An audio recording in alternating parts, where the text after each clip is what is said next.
পাকিস্তান যেভাবে বোলিংটা করলো শুরুতে কিন্তু আমরা দেখেছি যে ঠিক সেভাবে হচ্ছিল না বোলিংটা, বা ব্যাটসম্যানরা কিন্তু এক ধরনের আধিপত্য ছিল তাদের, যদিও বেশ কিছু মিস ফিল্ডিং আর্লি অন আমরা দেখেছি। সেই জায়গা থেকে কাম ব্যাক করে একেবারে শুধুমাত্র দুজন ব্যাটার তারা ডাবল ডিজিটে পৌঁছেছেন, বাকি সবাই সিঙ্গেল ডিজিটে আউট। কীভাবে দেখছেন? টসটা খুব ইম্পর্টেন্ট।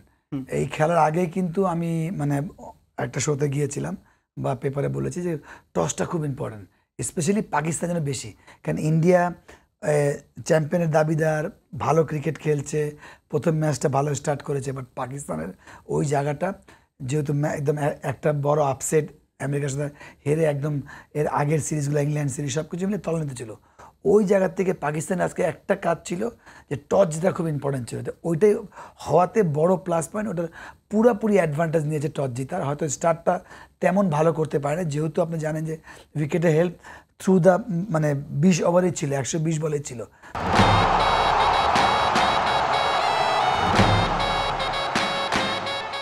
আর যেহেতু পাকিস্তানের বিশ্বাসের জায়গাটা কম, বাট নো ডাউট সব এস্টাবলিশ বলা যায়, রৌফ বলেন, আফ্রিদি বলেন, আপনার আমের বলেন, সবাই, নাসিম শাহ বলেন, ওই একটা জায়গায় ওদের বিশ্বাসের জায়গাটা ছিলই, তো তারা এস্টাবলিশড। উইকেটের অ্যাডভান্টেজ হয়তো পান্ত কিছু কিছু মানে শট খেলেছেন, আউটস্ট্যান্ডিং শট খেলেছেন, অর্থোডক্স শট খেলেছেন, সরে রিভার্স, তো ওই জায়গা ছাড়া ওরা কিন্তু মানে নড়তে দেন। হয়তো একটা চান্স ছিল ক্যাচ পান্তের, ওটা খুব ইম্পর্টেন্ট ক্যাচ, ওই জায়গায় কিন্তু পাকিস্তানে পিছিয়ে গিয়েছিল, কিন্তু যেহেতু তাকে আবার আউট করাতে দেয়নি, আবার দ্বিতীয় হাফ চান্স আসছিল কিছু টপ লেভেলে বা একটা ভালো দল জিততে হলে, যখন আপনার খারাপ সময় থাকে, হাফ চান্সকে ফুল চান্স করতে হবে, যেটা পাকিস্তান করতে পারেনি। বাট তারপরেও স্টিল আমি মনে করি চমৎকার বোলিং করে, কারণ ইন্ডিয়া যদি 140 করে ফেলতো, ভেরি টাফ। স্টিল আমি মনে করি এত সহজ হবে না, যদি আমরা প্রিভিয়াস ওয়ার্ল্ড কাপের 2-1টা ম্যাচ আমি দেখি, টাফ।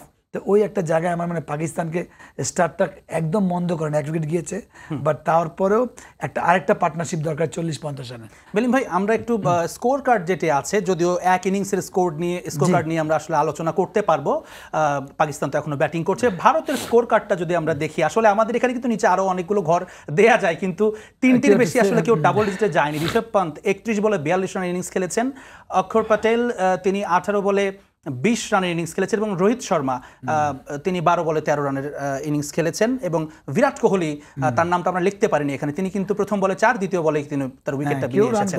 বাট ওদের একটা প্ল্যান ছিল, এটা মানে অক্ষর প্যাটেলে কিন্তু উনি নাম্বার 3 ব্যাটসম্যান না, কিন্তু যেহেতু উইকেট স্ট্রাগলিং হচ্ছিল, ওরা চিন্তা করলো যেহেতু ওদের পান্ত অ্যাটাক করে, রোহিত শর্মা অ্যাটাক করে, ওই প্ল্যানে তারা যে আমরা যদি কিছু বিনা উইকেটে যেতে পারি লাস্ট 5 ওভার্স, তাহলে আপনার ওদের যে পান্ডে আছে সব কিছু কাভার করতে পারবে। কিন্তু ওটা কিন্তু পাকিস্তান একদম দেয়নি, ওদেরকে ব্যাট ফুল সুইং ব্যাট কাউকে রান করতে দেয় না ওই জায়গাটায়। তো ওইটাই এই জায়গাটা 18 বল 20 উনি কাজ করে দিয়ে গেছিলো।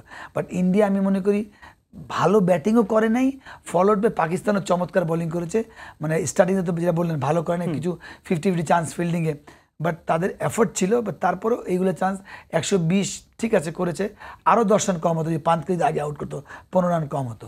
আর এই জায়গাটা আমি মনে করি ভেরি ইম্পর্টেন্ট। একটা বোলার যখন 4 ওভারে 18 রান দেয়, আর একটা বোলার যখন 3 ওভারে 21 বা এই যে 4 ওভারে 24, এই জায়গাটা কিন্তু ম্যাচ ভেরি মাচ করে, কারণ সবার পার্টনারশিপ, ব্যাটিংয়ে পার্টনারশিপ হয় না, যেমন পান্তের ওটা পার্টনার হতে কিন্তু ইন্ডিয়া 120 হয়েছে, সেম এই জায়গায় কিন্তু চমৎকার পার্টনারশিপ হয়েছে একদম 3 জনের মধ্যেই। আর স্পেশালি সবচেয়ে বড় ব্যাপার ইকোনমি, কারণ এই টাইপের উইকেটে আপনি যদি স্ট্রোক খেলতে দিতেন, উইকেট নিতেন, অল আউট করতেন, একবার আরও 20 রান বেশি হতো, তার পাকিস্তান লাস্ট 5 ওভার পুরোপুরি অ্যাডভান্টেজ নিয়েছে। ওই জন্য পাকিস্তান ড্রাইভিং সিটে, বাট স্টিল আমি মনে করি পাকিস্তানকে এটা কষ্ট করে জিততে হবে যদি তারা উইকেট লুজ করে, বাট উইকেট হাতে রাখলে তারা মনে হয় জিতা ভালোভাবে সম্ভব। আমরা এখন যেই ঠিক এই মুহূর্তের আপডেট যদি আমরা একবার দেখে নেই, একটা উইকেট হারিয়েছে, 47 রান 8 ওভার 3 বলে, অর্থাৎ রিকোয়ার্ড রান রেট কিন্তু এখন 5.52, এবং যারা বোলিং করছেন এখনো পর্যন্ত কিন্তু বেশ কমফোর্টেবল মনে হচ্ছে আসলে। বাবর আজমের উইকেটটা ছাড়া রিজওয়ানকেও দেখছি 30 বলে 21, তার মানে উনি কিন্তু একটু ধীরেই খেলছেন, যেহেতু রানে বল প্রয়োজন। 6 করা দরকার, রাইট, 6 5.5 6।